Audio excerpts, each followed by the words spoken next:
passo que realmente estamos dando. Então, o programa 30 Semanas é um convite a decisões, a tomada de decisões. E essas decisões, elas formam uma sequência que podem mudar a forma como encaramos a vida, a nós mesmos, a Deus, as pessoas, os relacionamentos, a nossa história.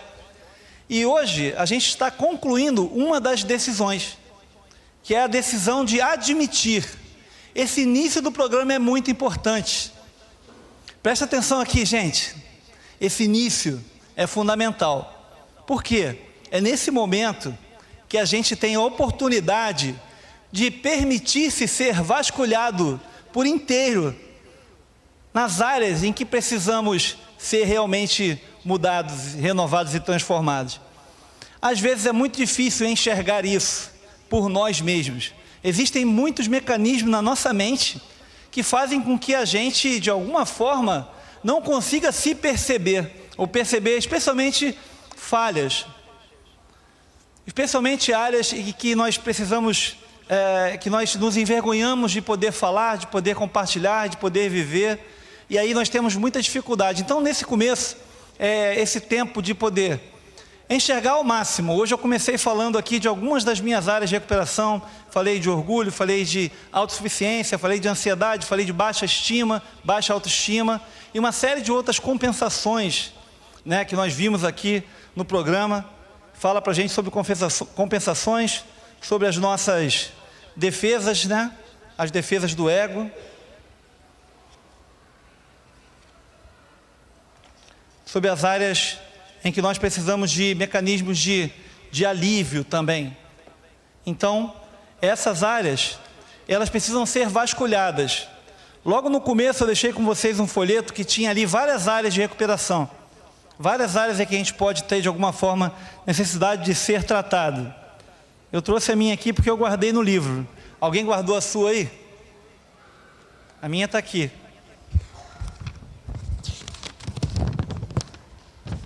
Gente, isso aqui é uma autoavaliação. Isso aqui não é nada. Essa lista teria páginas aqui quase que infinitas. É um pequeno resumo de áreas. Mas é importante que já te ajuda a apontar algumas direções. Por quê? Nós temos a vida inteira para poder continuar aprendendo mais sobre nós mesmos. Porque a gente não nasce sabendo sobre emoções, sobre a forma que a nossa mente funciona. Quase sempre é um mistério para a gente nos entender, nos conhecer. Alguns comportamentos a gente pensa de uma forma, sente de outra, age de outra completamente diferente. Então é um desafio constante nos conhecermos ao ponto de conseguirmos nos controlarmos, ao ponto de conseguir ter paz conosco mesmos, um propósito maior de vida, um sentido de humildade, de alegria e de uma vida mais plena. Porque existem muitos obstáculos que ao longo da nossa vida foram se agregando na nossa mente, no nosso pensamento, e que nós aqui nesse tempo estamos querendo retirar esses obstáculos, retirar tudo que nos atrapalha a ter uma vida mais saudável. Por isso eu falei, é tão importante esse início, que a gente precisa aceitar e entender. Eu estou passando por esse processo, talvez pela 20ª vez na minha vida, mas eu ainda nesse tempo agora, pude identificar mais áreas que eu preciso.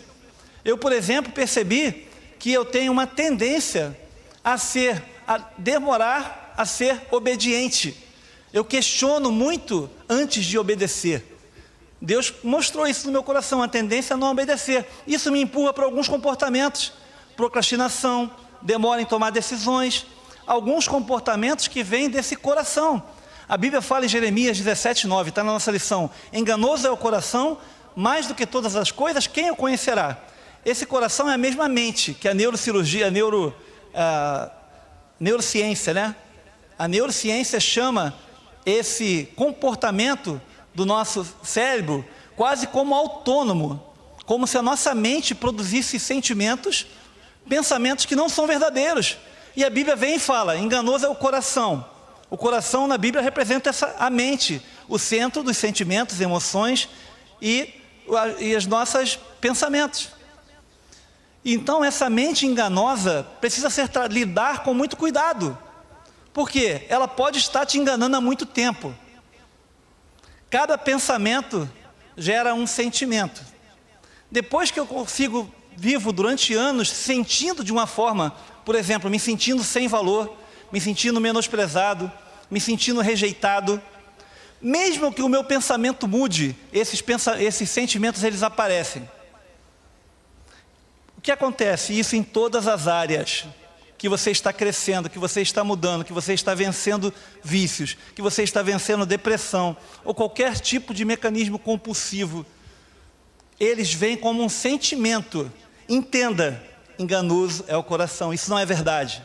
E conhecereis a verdade, e a verdade vos libertará. E essa verdade vem por aquilo que está no seu pensamento, aquilo que Deus diz a seu respeito. Então nós temos que, de alguma forma, entender que a nossa própria mente funciona muitas vezes como um adversário. E isso faz com que nós soframos, principalmente se nós nos entregarmos a esses sentimentos como verdade. Então, eu estou me recuperando de depressão e na primeira tristeza eu já acredito que voltou tudo novamente. Ou eu estou me recuperando do alcoolismo e aí sinto aquela tentação e já vou me entregar porque eu não estou curado ainda. Não é isso. Nós temos que produzir resistência contra esses mecanismos. Então, tudo na sua vida que você identificou que precisa mudar, vai exigir esse esforço fundamental de entender que a mente pode estar produzindo sentimentos enganosos.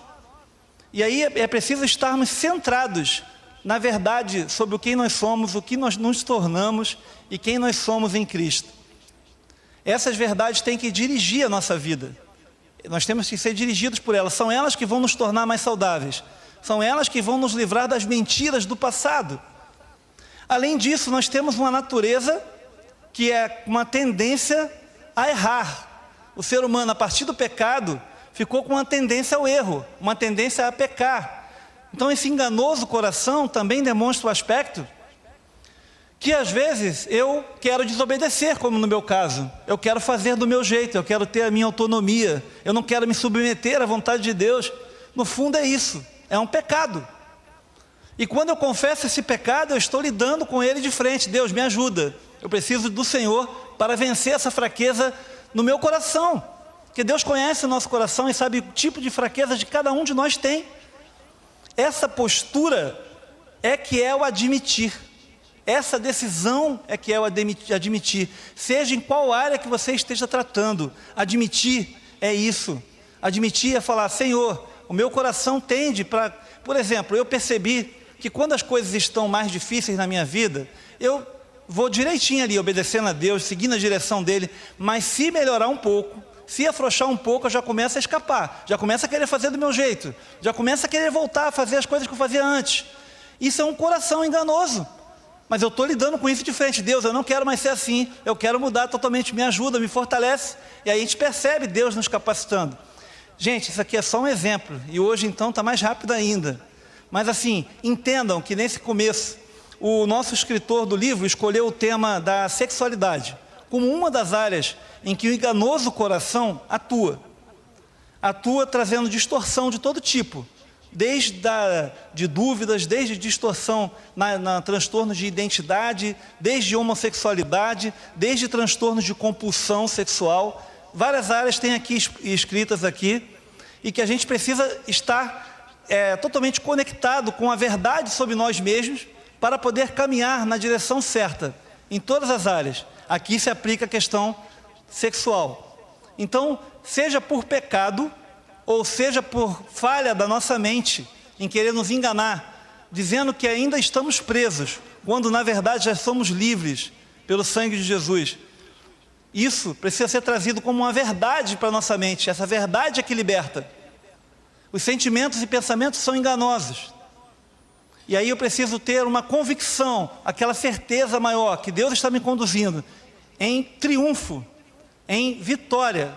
E as mudanças vão continuar a acontecer na minha vida. Sempre que eu agir com essa sinceridade, com essa transparência que é pedida na nossa primeira decisão, admitir. Admitir nada mais é do que derrubar o muro de orgulho, de egoísmo, permitir simplesmente, Senhor, vem cuidar de mim, vem me ajudar, porque de fato sozinho eu não consigo. E essa postura, essa humildade é tudo que Deus precisa para trabalhar na nossa vida. Ele produz isso de alguma forma, e é o que a gente queremos nesse primeiro passo, nessa primeira decisão. Se você chegou em alguma área da sua vida com esse sentimento, você está tomando a primeira decisão. Você está apto a ser tratado nas outras decisões que estão por vir. Por isso, 30 semanas. Por isso, ainda faltam 25. Então, glória a Deus pela coragem que vocês têm. Porque hoje mesmo eu escutava um colega falando a respeito de um conhecido, uma pessoa famosa, que casou 5 vezes. E nas outras 4 ele dizia que estava sempre tentando mudar a sua cônjuge, a sua esposa. Nessa, ele quis mudar a si mesmo. Já está casado há 10 anos e não quer se separar. E aí, como é muito rico, vai casar-se de novo, né? Acho que é o Roberto Justus o nome dele, estava dando uma entrevista falando isso. Com 70 anos vai casar-se novamente, porque sente que quer permanecer casado e que os problemas estavam nele, precisavam ser tratados a partir dele. Então, certamente, quanto narcisismo, é um dos mecanismos de defesa que a apostila fala aqui para a gente, de mecanismo de defesa, narcisismo. Viver centrado no eu, viver dominado pelo egocentrismo, ter nenhuma empatia pelo outro, ter um comportamento sempre de diminuir o outro. Então, a pessoa assim é dificílimo de se conviver. E aí a tendência é que gere muitas separações, afastamentos, dores, sofrimentos. Quando não se separa, fica um relacionamento muitas vezes doentio, adoece também os filhos e quantas outras consequências de um comportamento só que eu falei, narcisismo.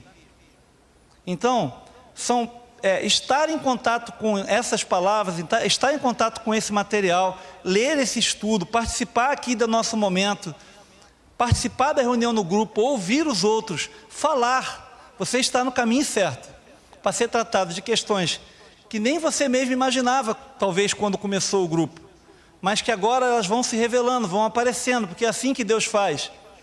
Ele vai expondo para que a gente seja tratado, não para nos ridicularizar e dizer, está vendo, não falei que você não prestava? Não é isso. Deus quer cuidar de nós, mas essa atitude de querer ser mudado e de admitir é nossa. Por isso, decisão. Estamos juntos nessa decisão? Amém. O Senhor nos abençoe. A gente teria um momento de louvor, mas a gente vai precisar estar caminhando para o nosso final. A gente vai finalizar hoje mais rápido para podermos ir para os nossos grupos hoje, tá bom? Falei até mais rapidinho aqui, mas eu gostaria de convidar todos que estão tomando essa decisão em alguma área da sua vida, né, diante, não de mim, mas diante do Senhor, para se colocar de pé para a gente orar. A gente está terminando hoje a decisão 1. Aproveitando que se colocou de pé, tem alguém nos visitando hoje pela primeira vez? Alguém vindo pela primeira vez? Lá atrás, tem uma mãozinha lá.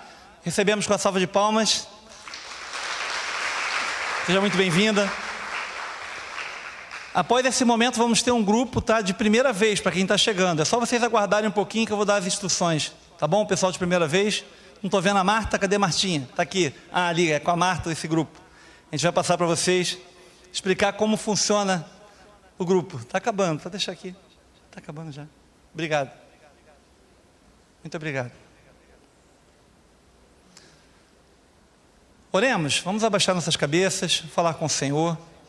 Paizinho querido, muito obrigado, Senhor. Muito obrigado pela sua graça, pela tua misericórdia em nossas vidas, Pai. Ó Deus, o teu Santo Espírito que sonda e conhece os nossos corações, Pai. Queremos nos colocar diante do Senhor nesse momento, Pai, te pedindo, vem nos sondar, Pai, vem, Pai, ver tudo aquilo que precisa ser mudado, ser tratado em nossas vidas, Senhor. E estamos aqui, Senhor, como os teus servos, nos quebrantando diante do Senhor, pedindo, Senhor, nos ajude. Esse momento, Senhor, é um momento de admitirmos, de nos quebrantarmos diante do Senhor. Porque só o Senhor tem poder para vencer o pecado, tem poder para vencer o mal em nossas vidas, Deus. Por isso, Pai, vem nos transformar com o seu poder, vem trazer o teu consolo, vem trazer o seu conforto, vem trazer a sua renovação, vem trazer a sua vitória, Pai, a sua liberdade sobre opressão, a sua liberdade sobre vícios, a sua liberdade, Pai, sobre sentimentos depressivos, negativos, a sua liberdade sobre o pecado, Senhor. Traz sobre o teu povo a liberdade que vem do teu Espírito, sonda os nossos corações, nos mostra, Pai, de fato, aquilo que o Senhor está fazendo. Pai, e que cada um de nós aqui possa ser um cooperador do Senhor, no milagre que o Senhor está operando em nós, Pai. Nós somos apenas cooperadores. Ajuda-nos a fazer a nossa parte. Quer sermos sinceros diante do Senhor, quer vivermos e obedecermos fielmente, Pai, a Tua direção. Que esse passo, que essa decisão seja marcante em nossa vida, que haja um antes e depois, que possamos entender claramente que a mão do Senhor está agindo sobre a nossa vida, sobre o nosso coração, trazendo mudanças para a honra e para a glória do Senhor, transformações aqui sobre o Teu povo, Senhor. Cuida do coração de cada um de nós, abençoa-nos agora nessa continuidade no grupo, que o Teu Espírito tenha liberdade para estar em cada grupo, falando a cada coração, trazendo aquilo que é próprio do Senhor, a transformação de vidas. Muito obrigado, Pai. Muito obrigado, Paizinho querido. Continua a nos abençoar. Abençoa o nosso tempo de grupo, abençoa o nosso tempo de compartilhamento. Que seja um tempo de alegria na presença do Senhor, que é o nosso Pai. Muito obrigado por tudo. Nós oramos a Ti em nome de Jesus. Amém. Amém? Agora podemos estar indo para os nossos grupos. Eu vou